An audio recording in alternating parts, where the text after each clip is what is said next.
up and I was able to like get paid to be in Brazil versus paying to be in Brazil. So yeah, I'm super grateful, and I'll speak more about my experience later on. But yeah, very grateful for Fulbright being in Brazil, and it's definitely impacted my life in a big way. So thank you all for having me.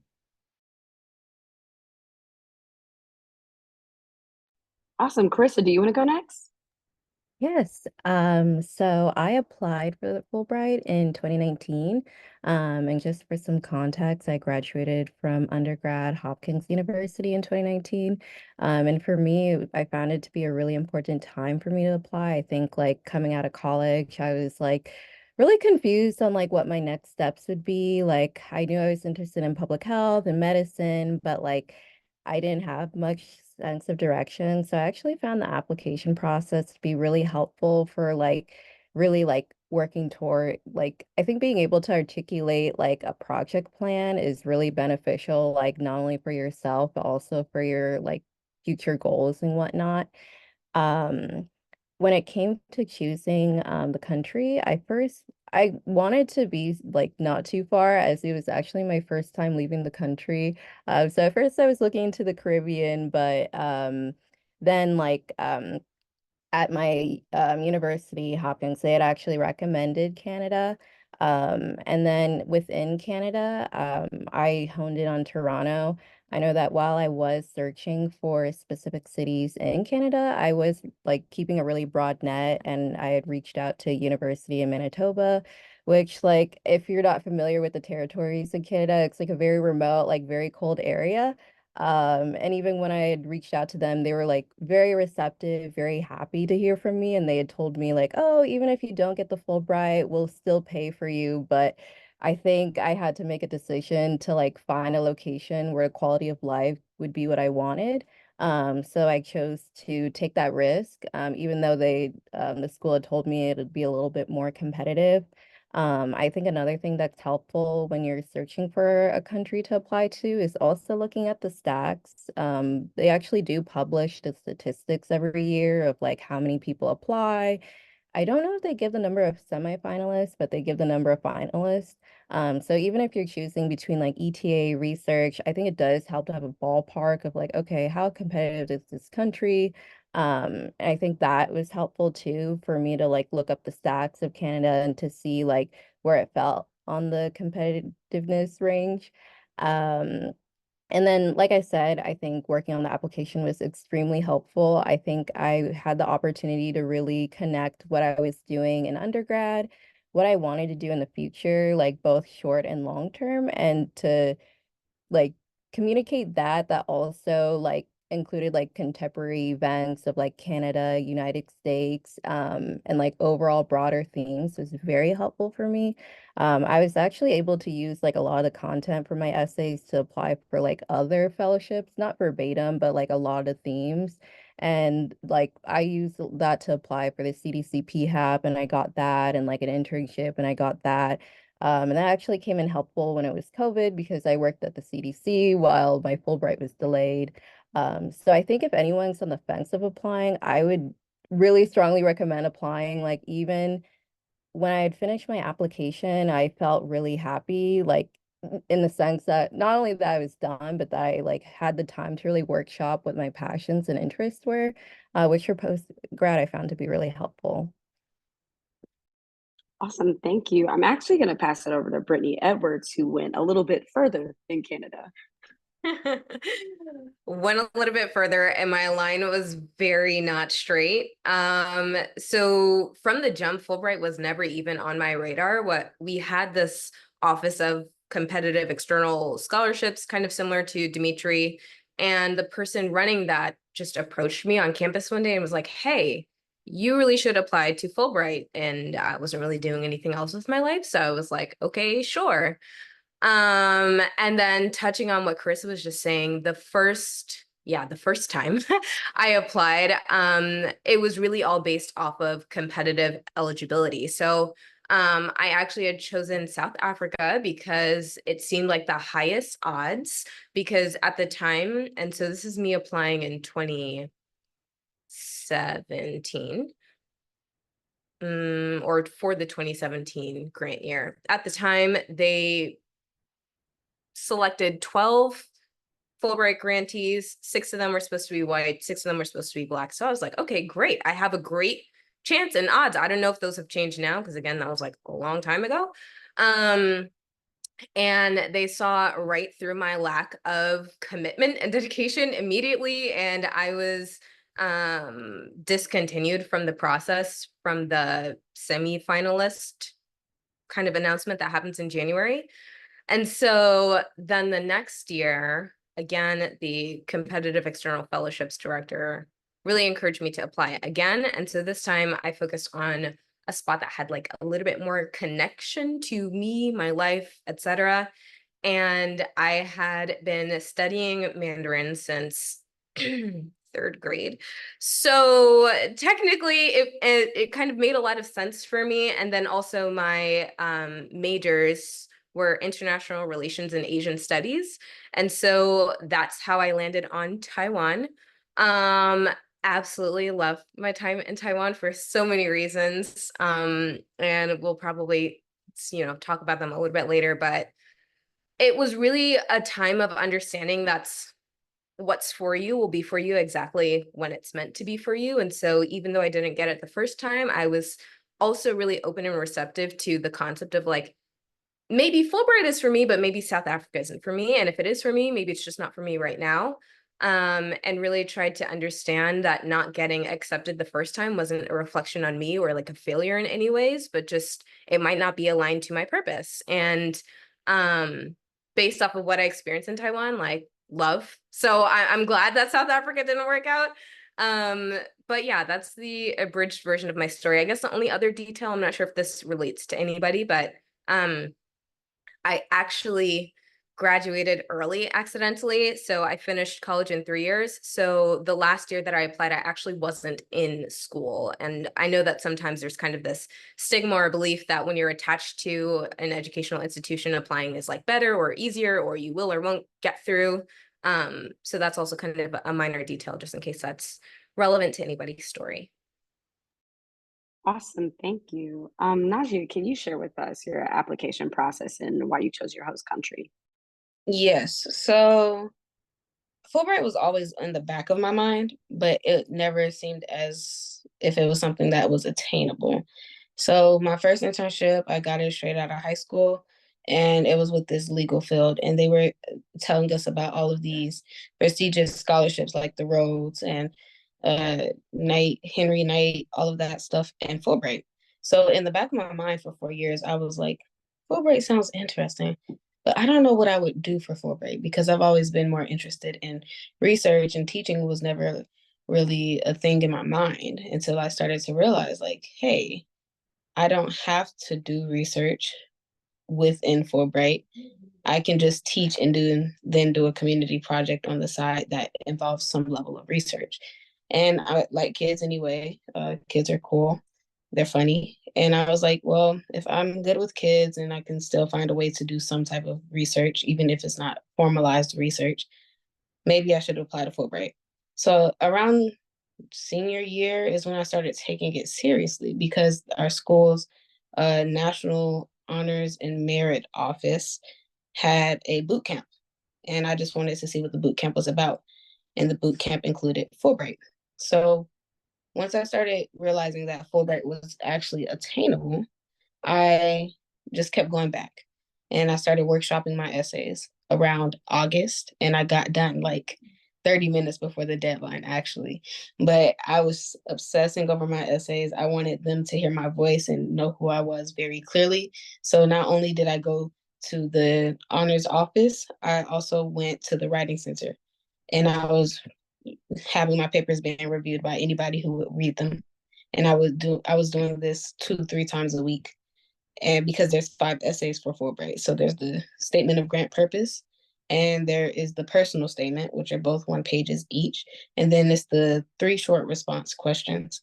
So for the short response questions, I was even asking people who weren't Howard students, how did you get into Fulbright? And they would take the time and they would actually meet with me, and I would see what I liked from their essays because they would share their essays with me, and I would see what made the most sense for me to share in my essays based off of what I liked in their essays. Maybe I liked how somebody worded theirs, or maybe I liked the anecdote somebody used. So I would take all of that feedback and just incorporate it into my essays. And then what made me choose my choice of country? So I've always wanted to go to the African continent, or just any place where there's majority Afro descendants, because I want to know more about myself. My dad's Jamaican, my mom's African American. So it was either Jamaica, but they only had research positions, or somewhere on the African continent in West Africa, because, history. So I said, okay, if it has to be any country in West Africa, that's a lot of countries to choose from. Fulbright wants you to be very specific. So I started thinking, I've been studying French, kind of on and off, since junior year in high school. Okay, so we can narrow that down. We can say, I want to study my roots and speak French. And then that's narrowed it down to like 4 or 5 countries. So from there on, it was just a game of statistics. I looked up the statistics portal and seen which countries were the most competitive. And I think it was Senegal at the time, to least competitive, which was Cote d'Ivoire. And I applied to Cote d'Ivoire. But I had to have a reason to apply to Cote d'Ivoire over any other country, because then again, you can't just choose countries that broadly align with things that you like, because that could be any country you can go to. So I used my resources, what was around me, and I went and started reading books on Cote d'Ivoire. And I started picking out things in their history that I really liked. For example, there was this literacy program that they had, like PBS Kids, but for the entire country of Cote d'Ivoire. And I used that. And I said, I really like that. I want to be able to build stuff like that and do it in the future. So it would help me if I were to be in that country, to see how the people on the ground was affected by this literacy program. So that was my process. Awesome, thank you. And we'll end it off with Brittany. Hello. So in regards to the application process, I think it's kind of fuzzy, but I believe I was introduced to Fulbright maybe in my 3rd year, towards the end, or possibly even that summer, but that's kind of hard to believe. Anyway, funny enough, I found out about Fulbright on TikTok, and it looks like there was just no correspondence, I guess, between the that department at my school. I don't know. And at that time I was doing research and education, and I need a break from this research. I'm not really trying to go to grad school, so I need to think of something. And I also knew that I really wanted to leave the United States. So when I found out about that experience, I was like, this is perfect. Funny enough, the person that I found out on TikTok, they were Black and they were a woman. And I thought that was just so amazing, because I think it was when we talk about issues in the application process, I did not find a lot of Black applicants or awardees at that even. And so whether it was on like YouTube or Reddit, like I'm researching, like, what is your experience like? I didn't really see much of anything. So when I found this girl, it really seemed like she was kind of living her best life. And so I love that. I was like, yeah, that's gonna be me. And so I think I started my application that summer, did all of that, but I would say the main things that I focused on were the statements, the grant purpose, as well as the personal statement. And I made sure to get that revised like a million times. I even reached out to the person on TikTok and they got back to me. So I love that. I was like, oh, like, shout out to you. But I reached out to her. I found like the more I started talking about it, so I guess I would say also don't underestimate, word of mouth, because when I would talk about it, although sometimes we can be fearful, like, oh, like I don't want anyone trying to rain on my parade or something, or the haters or whatever, but that also opened the door. Like people would be like, oh, I know someone who did it at this time. And then they would even read my application. So they had a little bit more insight. And that was tremendously helpful, because I went through so many revisions. Like by the time my essays were complete, I'm like, oh, this is really good, but this is not what I wrote initially. So I would definitely emphasize putting a lot of effort into those. because those are going to really tell your story as part of the application beyond any other, statistics. Why did I choose Spain? I'm from Southeast San Diego. I literally live 20 minutes from the Mexican and American border. And so I always grew up around Spanish language and culture, but it was definitely from a Latinx perspective. And we think about we're talking about the statistics and all the numbers and stuff. I definitely was considering that, but I was also just considering how to make my application make sense and, kind of like a package. Like I wanted it to be wrapped perfectly and like everything connect to something. And so that's kind of what I was thinking about. Like I wanted to go far away that I would, be able to put myself in a completely different worldview, but also what is my connection to being over here? And so I had been studying Spanish since I was probably in the 8th grade. I thought I knew it, but I was, they got me. I'll just say that. They got me. But that was part of it. And also just being around a lot of Latinx people my whole life, I just thought it made perfect sense to kind of compare the differences in Spanish culture and Latinx culture. I would like to add, Brittany Edwards talks about applying outside of the university. I did the same thing. Mostly because we had different timelines. And so, they wanted it like this. I'm like, I got this. But I didn't know that it was like a whole thing to apply with the university. So I just want to also be a testament to, trusting in your own ability. Of course, if you feel that you need that support and backing, I totally agree with that. But, a testament to the possibility that if for whatever reason that is not the case, like you might be all okay as well. Awesome. Thank you all. And I love how everybody had like a slightly different story. So some people leaned really heavily into using their university's prestigious awards office or using the writing center. And other people leaned the other way into sort of using their peer group for, helping them edit and come up with revisions. So everybody has a different story. I work in our university's prestigious awards office, so I'm a little bit biased in that I'm always telling people, please come to see us. And I want to reiterate that even after you graduate, up to like here at Purdue, it's about I think it's like 5 years after you graduate, we will still work with you to put together your Fulbright application. So if you have graduated already, that if it's probably within about 5 years, you can still reach out to your university's prestigious awards office for support. All right, I'm going to take over moderating, and we're going to move into our second question. And it's about overcoming challenges. So this is kind of popcorn style. If you feel like you have a response for this, panelist, please just pop in, not over another person, but as you see fit.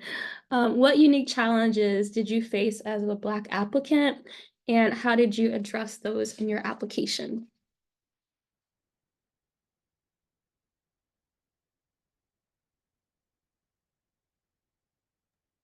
I remember feeling like I didn't have enough like impressive things in my resume or in my history because I had to work so much to pay for college and like pay for my tuition.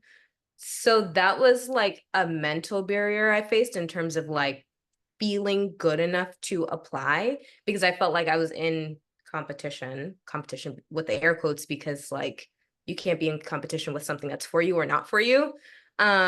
But it just felt like I didn't really have much to say or much value to add, or that I wouldn't be that impressive of a candidate. And I guess in terms of overcoming it, it was probably through a lot of like external reinforcement of you are good enough and still apply anyways. And then also in this space, I forgot to mention in my story that when I applied to Taiwan, I was a semifinalist, and then at the end, they actually selected me as an alternate. And then like a week later, they were like, just kidding, we're awarding you the Fulbright grant. So it was just like really an emotional roller coaster of like worth, value, should I be in this space at all? Because I was like not spending my summers studying the cure for cancer. And it really kind of like got to me. So that would be my story. Wow, thank you. I'll pop in super quick on that last point, which reminded me about my experience in Brazil. So initially, there were 30 ETAs set up for Brazil, But then what had happened is Brazil has this program called Science Without Borders, where they send their like master's level students to universities abroad. And they were like, whoa, our students are going abroad. Their English is not where it needs to be. So like kind of last minute, we went from a group of 30, they added on 90 vagas, spaces. So we went from 30 to 120. So when you mentioned like, hey, I was a semifinalist and like an alternate, then I got like you never know what could be happening, you know, at that country, kind of what changes, what that means. So we had like we had a huge crew, you know, Brazil 2014, but like because of the government's decision, so it opened up a whole lot of spaces, and I think they were definitely calling people back that, you know, were like semifinalists, things like that. So you never know.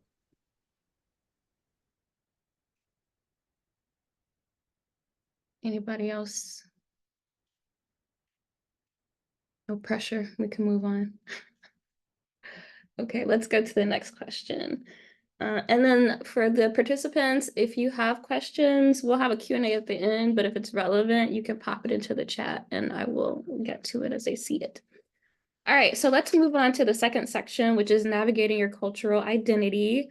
How did you navigate your cultural identity as a Black American in your particular host country? Were there any particular challenges or experiences that stood out for you?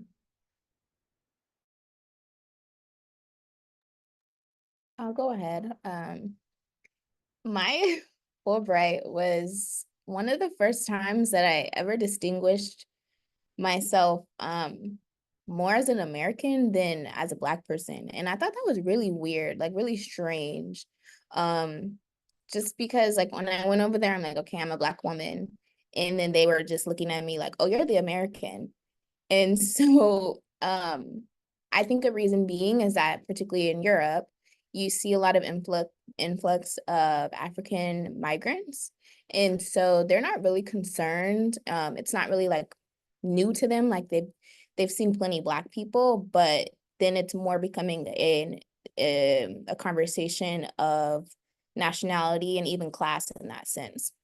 And I feel like that's where it became more apparent that I was American, because maybe I have on, you know, whatever clothes or my hair is styled a certain way, or even just the dialect. And so that was really new for me because, you know, I'm coming from a place where a lot of Black people like to separate themselves from their Americanness. And that whole time I was the American in the school that I was teaching at.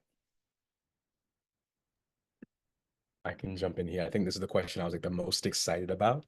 So like I said, at Rutgers, I was doing my senior thesis on like what it means to be Black in the Americas. So like comparing like the US experience to DR to Brazil. So to actually be there, and I remember like when I was looking at the list of cities, I love maps. I was on Google Street View. I was doing all the research, but I ended up settling on a place called Ilhéus in the state of Bahia. And if anybody knows anything about Brazil, the Northeast is like the Southeast of the US. So there's a city called Salvador. And it's literally like if you combine New Orleans, Atlanta, and like Houston in one place, that is Salvador. Bahia is like, if you haven't gone, start looking on Kayak, get your flights lined up. But no, I said that because landing there, I was like, wow, like this is crazy. And I had been to the Dominican Republic before, the Caribbean, but actually landing in Brazil. And I remember like being on the bus going to the university. I'm like, that could be my aunt right there. And she reminds me of my grandma, my cousin, and like I blended in. And I think it also helped that I spoke Portuguese, which I know one of the questions we'll talk about is like, how was your experience?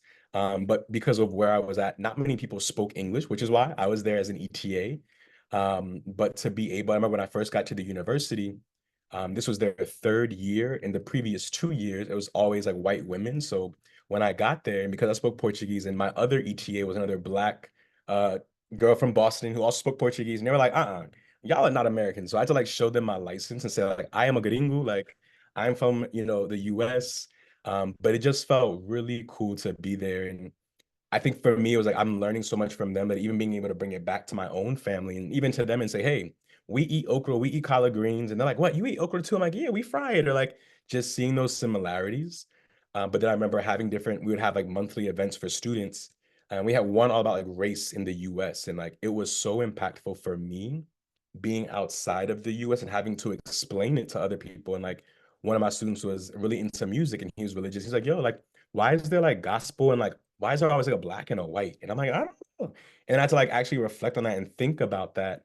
Or even thinking about in Brazil, they have a huge quota system where you self-identify to get into the universities. And like, it was just really interesting to be in a place that felt so similar and so comfortable, but also felt very different, but having to navigate that like personally with my students and people around me, and then bringing that back and like be able to talk to my family about that because we're African American, like we don't have any history of immigration. So like just being able to talk to them about, you know, those things. But um I wouldn't say like in terms of challenges being Black, it just felt so good to be there. But also understanding like, hey, like the indigenous culture and like that impact there. So yeah, it was amazing. And if you all haven't been to Brazil, or if not if, but when you go, definitely look at Bahia. Also the best food in Brazil. If anyone says otherwise, don't believe. So I can also go. So mine was in West Africa, Cote d'Ivoire, and being African American or Black American, it was very unique because the first thing I realized that they do is they go by nationality. They don't go by ethnicity. So if you're like, and there's like layers to this. So like if you're like my skin tone and darker, like I'm barely making the cut, I'm Black, I'm African, they'll see me as that. But in French, you know, they're gonna describe it differently because of their language. So it's either Black, noir, clair, which is clear, or white. And if you're not Black, clear, or white, then you're like something else. So for me, I barely make the cut for Black, but some people will say I'm clear. But I seen like other African Americans come, they were lighter than me, slightly lighter than me, they'd be considered like mixed or white. So we would go to these different markets where we would go and eat. And then there would be these people called the ballet singers. And they would come and they would be like singing and they'll say, oh, the Americans or the Europeans are here. And then they'll like sing their songs and ask for dollars or euros. And then you'll realize like, oh, yes, you're Black in the States, but here in Africa, you're like, yes, you're Black, but you're not really Black to them.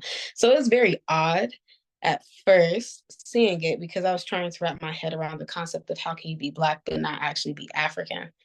So, but it started to make sense after like seeing it happen over and over again. But then also, because I was in a cohort of 4 people, 2 Black women, 1 white woman, and 1 white man. The white people, because of how they operated so differently from the Black people, kind of, the people around us, like our immediate friends in Cote d'Ivoire, we could see that there was like some type of cultural difference. And it was easier for me to assimilate and get along with the people. Whereas the white people, they didn't have any problems with anybody in the Cote d'Ivoire crew, but it was harder for them to develop those deeper connections.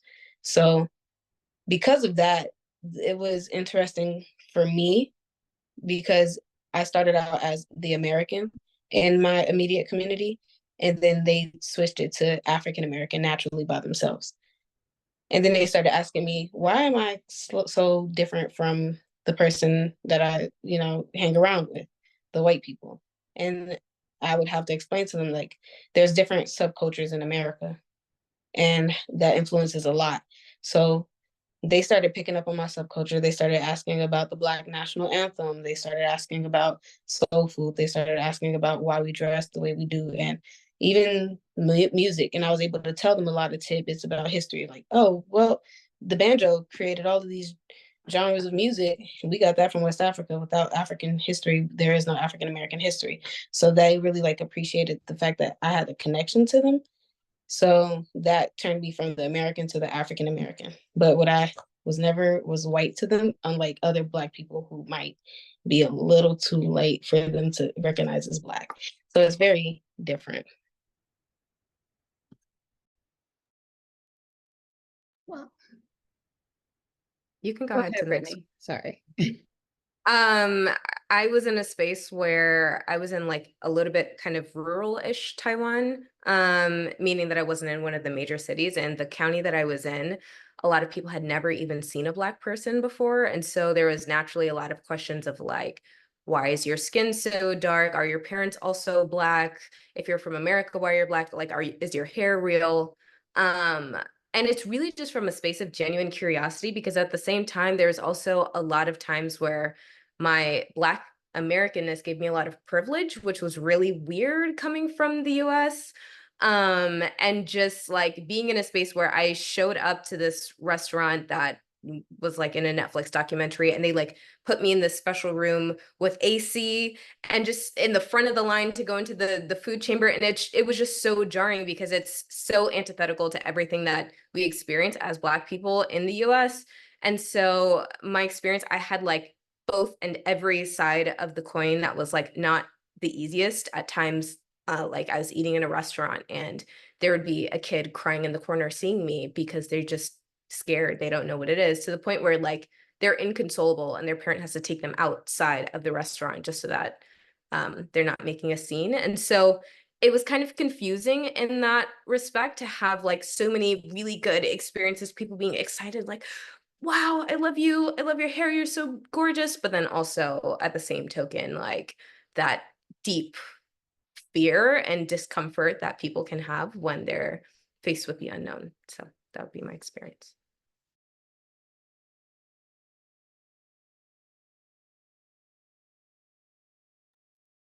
Okay, I think we kind of, I did give the panelists, everybody, these questions ahead of time. So we kind of answered number 2 while we were answering 1B, which is how did you navigate your cultural identity as Black Americans in your host countries?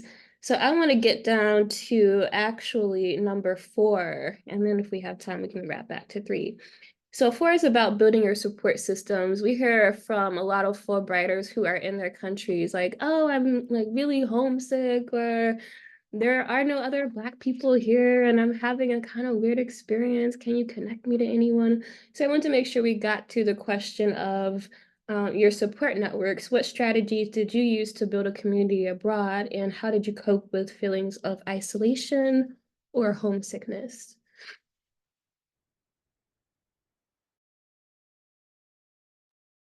I can start, as I think that research Fulbright is very different from ETA Fulbright in that you're not working in a cohort, you're there by yourself. So when I got to Canada, Toronto, even though it's not too far from the US, it still felt like I was plopped into a country.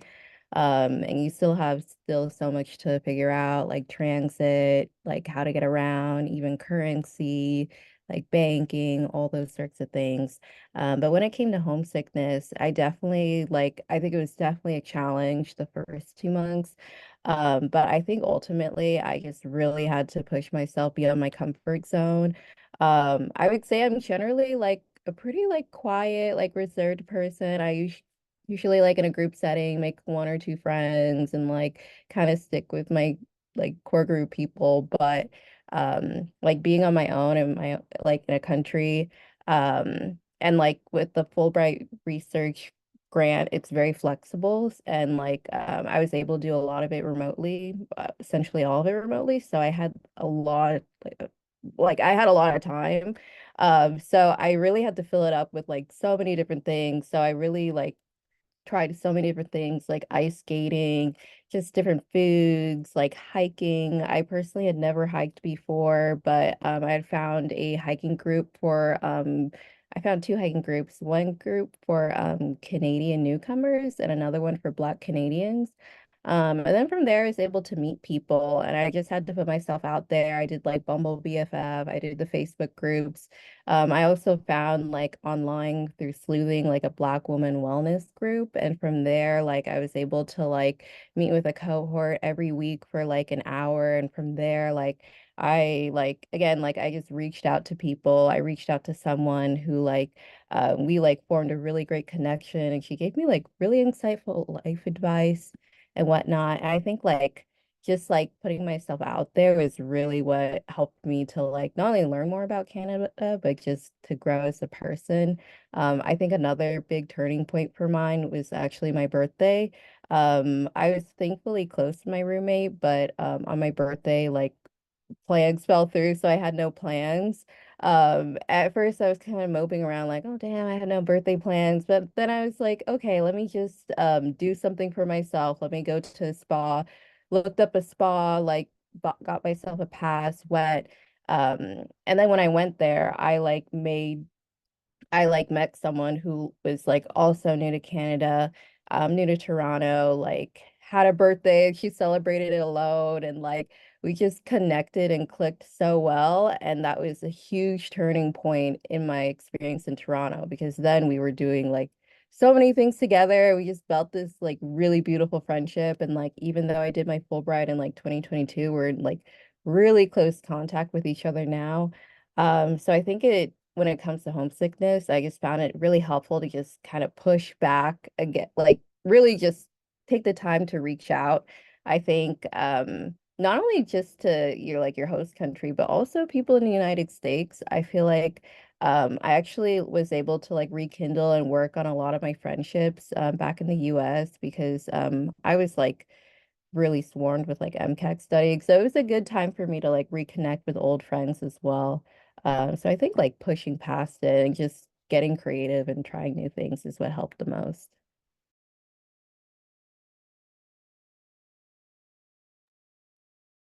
Can go quickly. I think for me, I'm a little bit biased, or because I spoke Portuguese.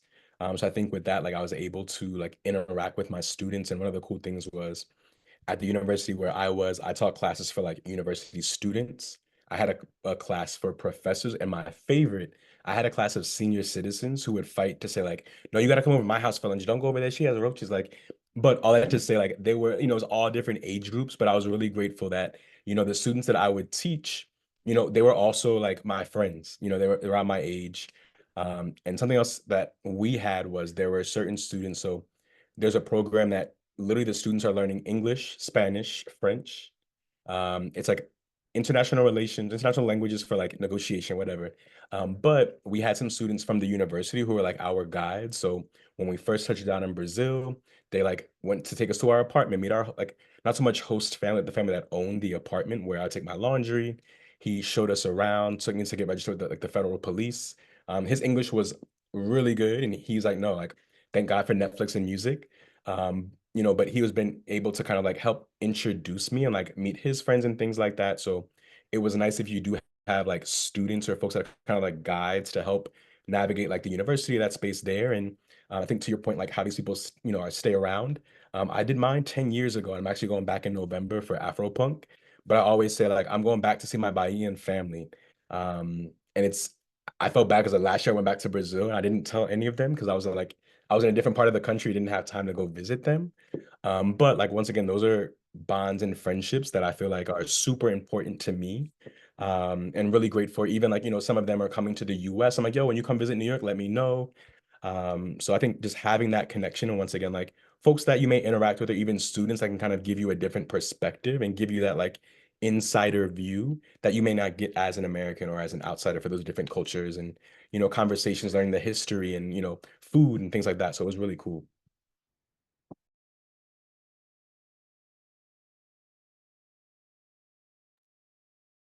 I feel like I was the poster child for being isolated. And I can't sugarcoat it because I really, really felt that way for a very long time throughout my grant. It was very trying, which was surprising to me because I previously thought like I'm good, I'm super social, like I'm everywhere I go, I have a blast. But I remember when I got off the plane in Madrid, the first evening, I started crying. And I was like, wait a minute. And so it took me a very long time to navigate that. And I feel like I honestly went through it in waves throughout the whole grant up until honestly the end of the grant. And it's not even that I was homesick, that I wanted to go home, but everything was just so new. And I was so aware of every way that I was different, whether it was from my community or even from like the other grantees that were in my cohort. And I was the only Black person in my cohort. I was the only person that came from my same socioeconomic background. It was just everything was new to me. And that being said, it wasn't all bad, obviously. Like I still had a great time. When I could, I would try to go out and hang out with new people. I would volunteer in the community, and that was kind of scary too. But also then I, ended up getting close to some families that were really, really sweet to me, and I even still send postcards back. And so I would add to that point of just, I know we say like step outside your comfort zone, but like even if you feel like you're stepping outside your comfort zone, like step again, take a couple more steps, because maybe there's something for you to learn. And if I could go back, not that I regret the experience in any way, but I know that I could have pushed myself a little bit more. But I was just so like, oh, this is too much. So I would go back into my shell, or like, whatever the case was. And even another point to that I didn't really realize beforehand, save money, because that will allow you to do a little bit more. And I got out there and I'm like, wait a minute, like I didn't work enough before I got here. Although I'm very blessed for the experiences I did have, but even like while doing a little bit of traveling, like I met one of like my closest friends in another country. So like just things like that, like whatever helps you, whether it's getting out in the community, trying new hobbies, I would definitely advocate for that, because it is so challenging to go and do like essentially kind of be by yourself. And community is everything. Like, even though you have your community at home, they don't necessarily understand the experiences that you're having. And so they'll try to support you, they'll try to be there, but they're still like, life is still continuing for them. They're also often on a different time zone. And so that just makes things a little bit more challenging. Like you kind of need people in your immediate surroundings to be your community for those 9, 10, however many months.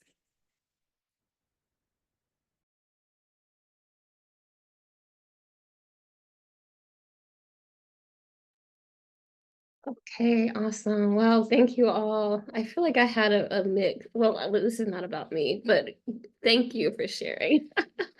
Okay, we're gonna skip down to question 6, which is advice for future Fulbrighters. We have about 10 minutes left of panel discussion. What advice would you give to future Black Fulbrighters, and are there specific strategies that helped you succeed and fully embrace the experience?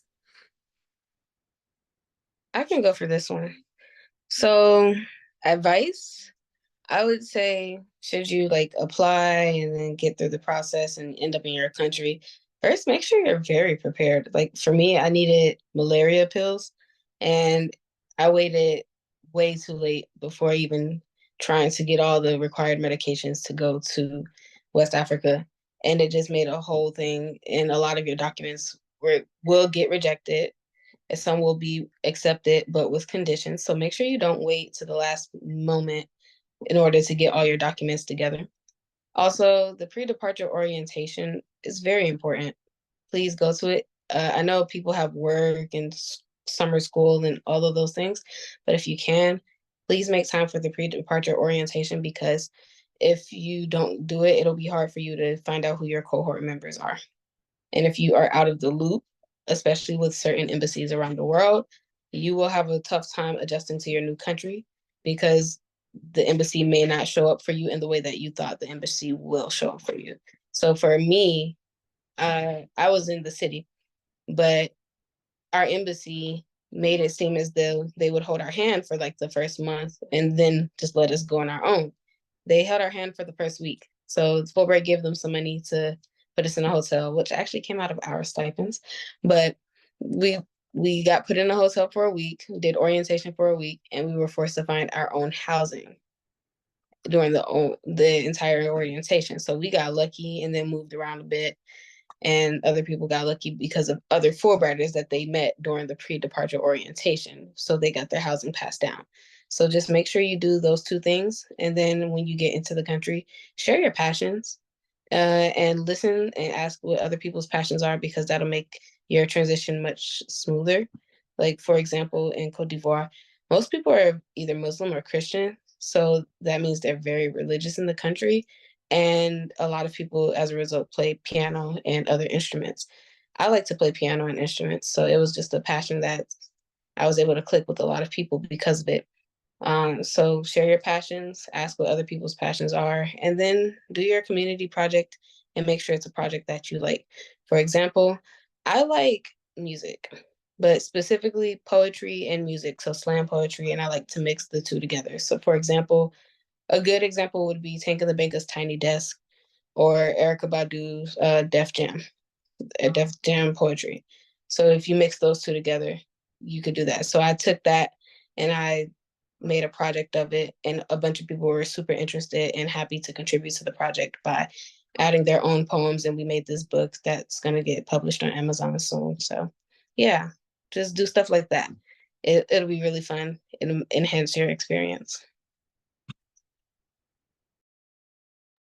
Picking up that thread of sharing your passions, one thing that was really helpful, especially as like a high functioning introvert, was before we all like landed in Taiwan, there was a Facebook group at the time where people like shared cafes they were interested in, or just something in the space that they wanted to go to. And then that created this opportunity to be like, oh, I know this person has the same interests as me. And so when we have that first meeting with all the fellows together, you kind of like already could know somebody and have something to talk to and go up with them, and like just to kickstart relationship building, because there was like 120 fellows, and like I'm probably not going to walk up to somebody and be like, hey, you know, like let's chat about whatever, but to have some kind of commonality was really helpful. And then the other thing that I want to say is like, in as much as going abroad is like, yes, you're getting paid to be abroad and to travel and live your best life, it also, if it happens for you in this time and in this space, is very much so like a transformative journey, and just understanding that that is also something that you're walking into, and being open to whatever kind of undoing of what you've learned to be true of yourself could also happen, and allow yourself to make space for other versions of yourself to kind of come out and flourish, and or just come to the surface. And it's kind of like this shedding and renewal process that you'll probably go through with your identity, the way that you show up, what matters to you. And I think that a lot of the times, if we don't have that kind of expectation that going abroad can be like really transformative, and we're just thinking it's all sunshines and butterflies, then it can make the thunderstorms a lot harder to bear. But if you're just kind of aware that things are up and down, and it will be along for the entire journey, I think that that's what helps make the journey a bit more bearable.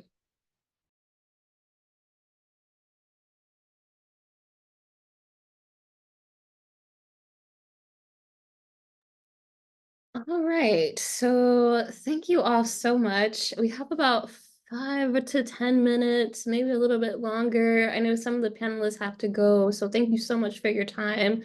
If you have to bounce, but I do want to give our participants some time to ask questions. So let's move into the Q&A, unless there's something you're just dying to say as a panelist to wrap us up.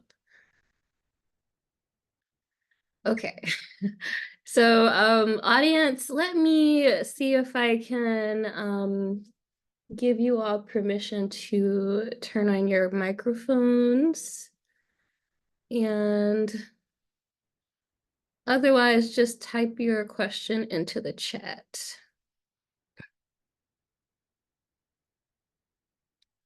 So one question, how did you go about developing lesson plans? And I'm assuming this is for our ETAs. So when we first landed, we went through kind of like a series of workshop trainings with our co-teachers that was like hosted by Fulbright. So you learn a lot about how to classroom management and designing lesson plans, etc. But also your experience with like how much responsibility you have for developing lesson plans will depend a lot on your co-teacher and your relationship dynamic, because your co-teacher might be kind of like running the majority of it, and you're just kind of in a support role, or maybe you give a little bit of ideas, but it's definitely not something that they're kind of like, hey, here's this classroom of 30 kids, you're on your own, good luck, don't let them fail. There's a lot of support systems and structures around it. And then we also have, or we had advisors that also ran monthly sessions with us throughout the year that were just, again, about different like classroom management techniques, different lesson plan types, how to integrate CLEAL, which is content language integrated learning, and all these different kind of gamification ideas. And so there's definitely a lot of support systems integrated within the Fulbright structure. So you don't really have to do a lot of like pre-planning by yourself, but you could always do that if you like learning about lesson plans in your free time. I know for me, it was a little bit different in the sense of I know we had like during like the orientation, like everyone got together in São Paulo. But then when we got to the university, we had like our own classes. It was, my class, I didn't have like a co-teacher but the good thing was they had like curriculum they were using. So like they had like books or packets they would give to students and things like that. So I'm assuming that many people will go into like a place where they've had ETAs before. So it's not like you're coming in for the first time and like, wait, how do we do this? And like going through the logistics. And there may be some of you that may like, it may be the first time at a certain university or, in a certain program. But I think it'll definitely vary. But I think the good thing is like you definitely have supports, whether it's from Fulbright or folks at the university kind of help guide you, whether it's like the material or how to engage with certain students and, do the classroom thing. So definitely have support there. And even just another thing too is really helpful is leaning on your other like ETAs, whether they're like sitting next to you or they're like halfway across the country to say like, hey, what are you all doing? What are some cool events that you all are having that we can bring back to our idea? Like I later went into education coming back from Brazil, but like all about collaboration. So no point in reinventing the wheel if you have other folks who are doing the same thing. Okay, let's okay, well, Brittany said, I taught my own classes, which surprised me. Google was my friend as well as other ETAs. Okay, there was one other question. Let me see. Oh man, we got more questions than I expected. Okay, can you talk about your experience coming home / reverse culture shock? How long did it last and how did you readjust? Coming back to the US was wild, especially because I've studied Mandarin technically for a long time, but like I'm not fluent. And so being able to hear everybody's conversation in the airport was like the very first one. I was like, whoa, and you can't turn it off. And it's just like realizing how loud life is when you're fluent in a language. That was the first one. The second one was like I kept throwing toilet paper in the trash can for a long time. And like I didn't notice when it stopped. I just know that it did. But I think that the hardest shift that happened was probably like close to COVID time where you just have those kind of feelings of the life that you lived abroad was just so glamorous and big and soul filling. And then you come to the US and you're like, why did I choose to come back? Like, why did I choose to live these pains in a lesser loved place? Which, we're technically at times, so like I can't go into all of that now, but I want to say that those were the biggest culture shocks. And then also like Taiwan is very dense urban. So moving into a suburban environment was like not the one for me. And I had to kind of like figure out where could I live a kind of similar lifestyle to the one that I had grown to love. How long did it last? Yeah, I would say that it came in waves. It wasn't all at once, but the biggest wave was probably maybe like the first 2-3 months, and then like maybe a year later when you're just like going through the trials and tribulations of being an adult is when it just kind of surfaces again. Yeah.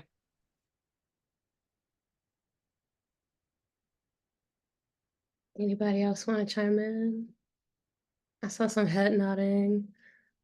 Super quickly, I think the airport piece, like that was literally the first thing I thought about when I came back to JFK. And like, mind you, it's JFK. So you have flights from like Nigeria, but like banged out all around the world. I'm like, oh shoot, like, but I had to also train myself to stop thinking in Portuguese or like certain sayings that they have in Portuguese. I would just put them into English, like, oh yeah, da, da, da. And I'm like, ew, that does not sound good in English. So like I had to mentally remind myself, like, Dimitri, you're back in the US. Great. Okay, excellent. So the next question from the audience for the study research grantee, we only have one, so that what advice do you have for articulating your project plan and making it clear, concise, and competitive? Ariana says she's personally having a hard time making sense of her own research path, never mind being able to convince a panel that it is strong. Yes, I have to say, I think it's very challenging.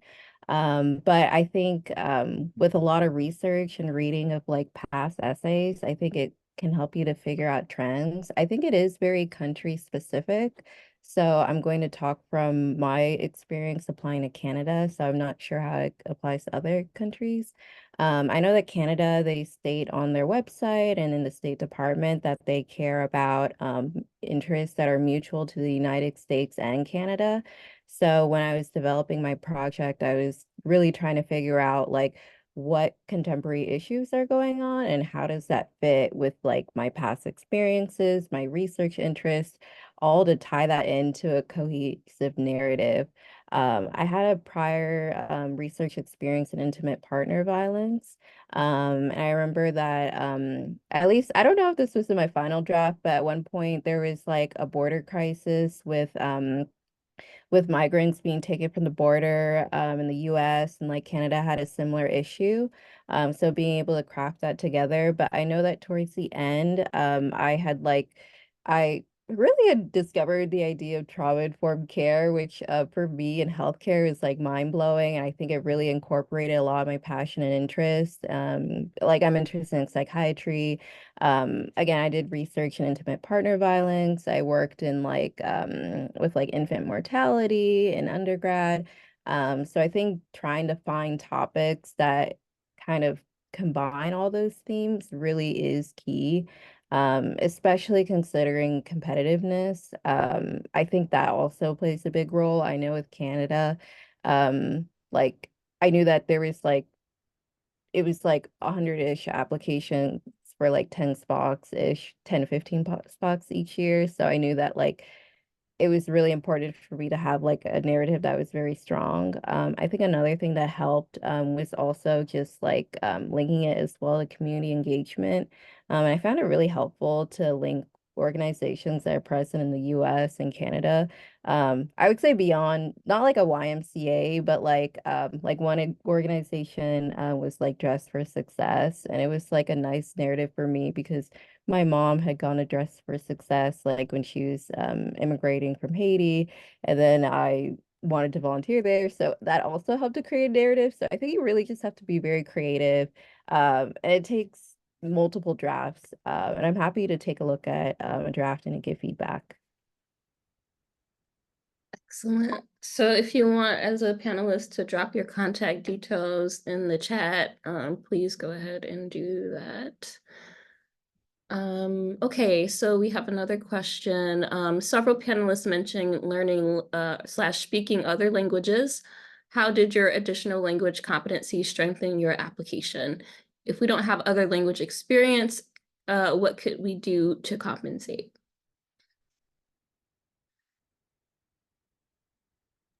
So I was living with at least one person. I had two roommates, and one of my roommates had no Mandarin experience. And so it was, she wasn't the only one in our group. Our cohort was 8, and I think that there were 2 of us that had no Mandarin experience.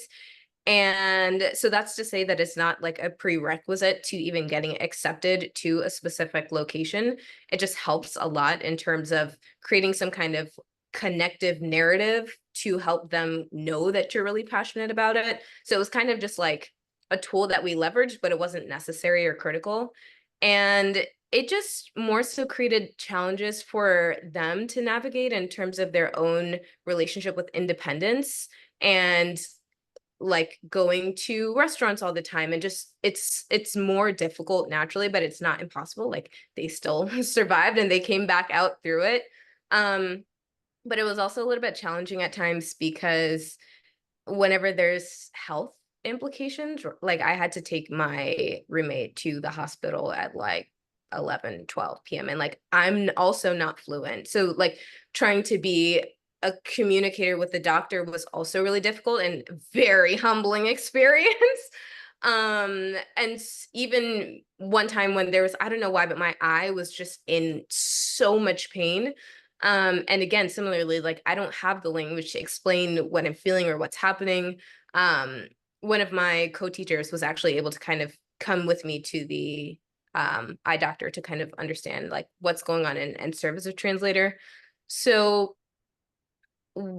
depending on where you are, there could also be like a lot of English infrastructure around you that might not necessarily make knowing the language like really critical or not.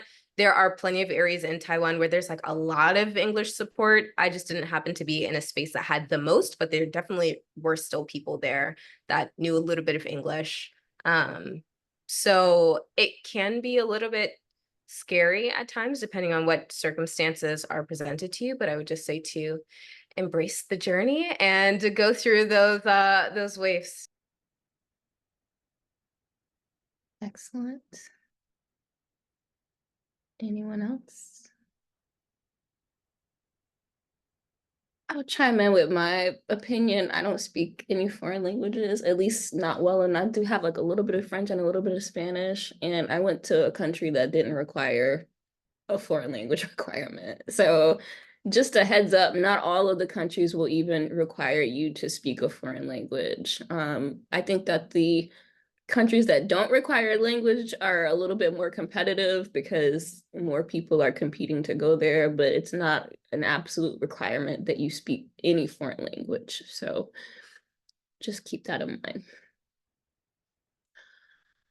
All right, let's move on. Okay, someone said, I'm sorry if we covered this. I can't recall. Did we discuss host country engagement? I'm not quite sure what they mean by that. So Brianna, if you can clarify what you mean by host country engagement, but if somebody on the panel thinks they know what that is, please feel free to chime in. To my understanding, it's like I don't know if it's in the ETA application, but for the research, it's how do you plan to engage with the country? Like what sorts of things you want to do? If that's my understanding, Brianna.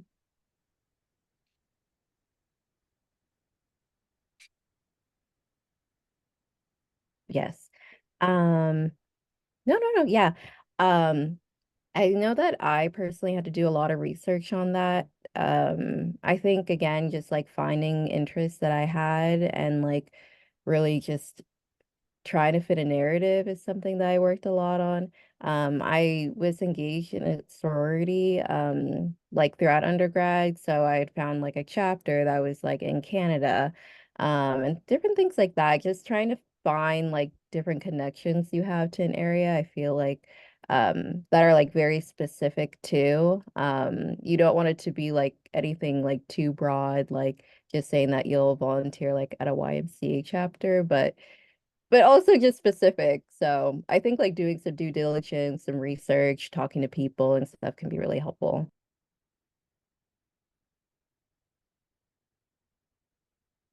Okay, so someone asked about tips for establishing affiliations with African countries for research study awards.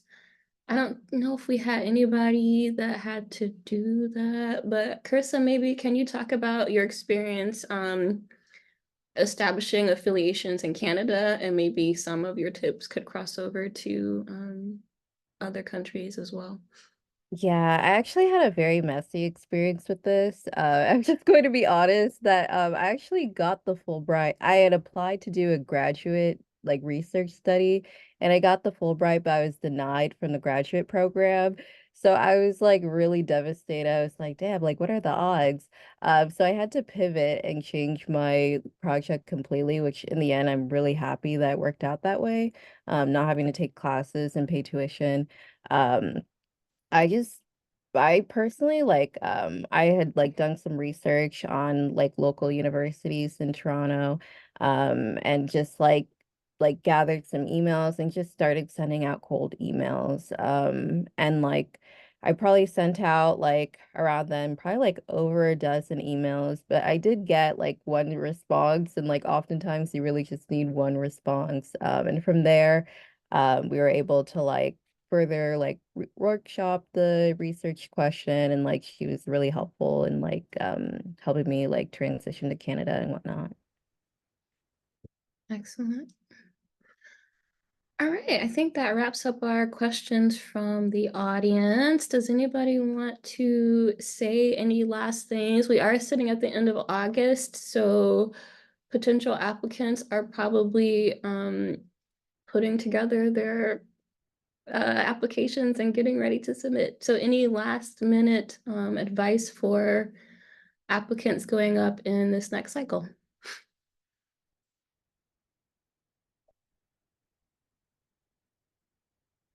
I'll start us off, and my advice is go talk to the people in your awards office at your university. We are here to help you. We do have like a quick turnaround. Somebody mentioned that already. We work on a pretty strict timeline. So it's August. We're going to start reviewing applications in early September. So we kind of want you to come in with your application somewhat together, like to give us something to review. So if you're thinking about applying and you want to utilize your university's support system for Fulbright, please go do that, and then think about putting together your application and starting on that right about now if you haven't already. I guess kind of similarly, if you don't ask, the answer is always no. So even if you think your story isn't good enough or strong enough, know that it is, and there's a story in you to share, and just go for it, make an application. And then I see one more question that's about how people without education background prior to the program kind of navigated through the space.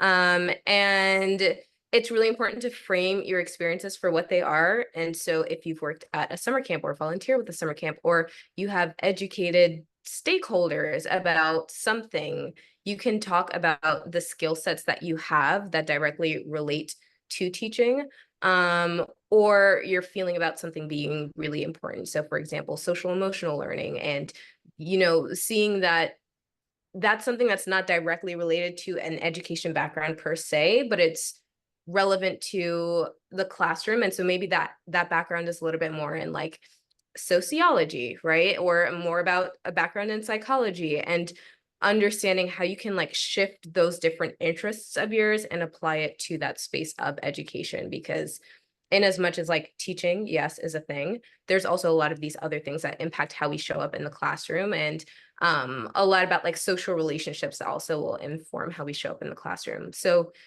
for me personally, the only education background I had was in 2015. There was a school trip where we were teaching English in China for 2 weeks. And so that was the one thing that I had. And so I did have a little bit of education background in mind. I'm not sure if anybody else has any that's related to final thoughts, but there's always a story is the final thought.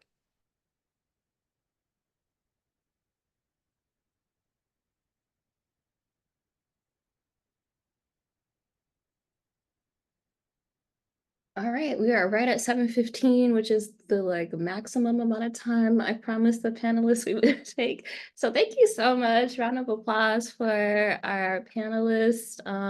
There will be a recording link. We'll post it on Instagram, and it'll probably go to our YouTube. So give us a week or so to get that up, and I'll be in touch with our panelists just with a small token of our appreciation. But thank you so much for your time. And this was an excellent panel, excellent tips, excellent discussion. So we really appreciate you. And good luck everybody who is putting together the application for 25, 26? Yeah, 25, 26. I feel old now. Okay. Bye, everybody. Bye. Thanks. Hey,